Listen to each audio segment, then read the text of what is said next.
Good morning, Hank. It's June 1st, 2010, almost 20 years to the day since poop from our evil and brilliant childhood miniature dachshund Red Green was found inside my beloved Nintendo Entertainment System. So Hank, as you no doubt recall, I went to bed one night without putting the game flap down, and I woke up the next morning to find Red Green's poop in the Nintendo. That was a terrible day.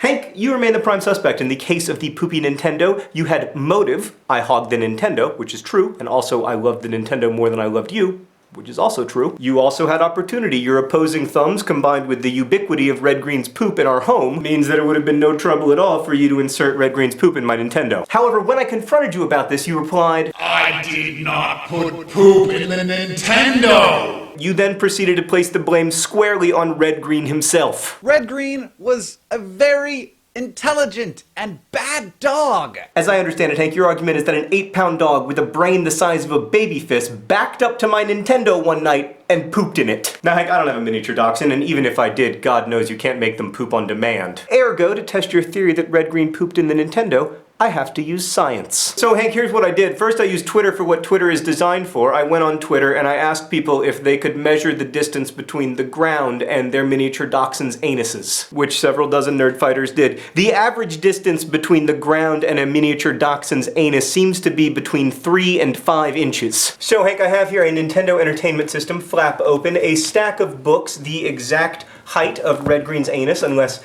you want to go up to the full 5 inches, which you can do by adding another book. And then I have this bendy ruler that will serve to calculate the angle of attack. Now, Hank, I'm sure the first thing you'll notice is that a larger dog could not poop inside of a Nintendo because this open game flap would serve as a kind of spit shield at the salad bar, if you will, to any potential poop attacks. However, if you assume an anal height of 3 inches, look at that, the poop could go directly into the Nintendo. If, that is, dogs kept their back straight when they poop, which they don't. Right? We all know that a dog poops at an angle, and if you create that angle, it's about 50 degrees according to the internet, you cannot get inside the Nintendo no matter how close or far away you put the butt of the dog. This phenomenon is true even if you add another book to create the maximum possible height.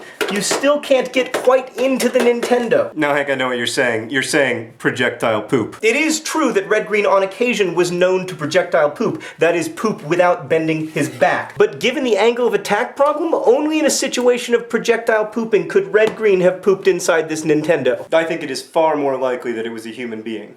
I'm calling Dad, by the way. I have a pressing question for you, and I want you to answer honestly and immediately. Okay. Did you put Red Green's poop in the Nintendo? No. Ah! That always works on the mentalist. Categorical denial. Not you.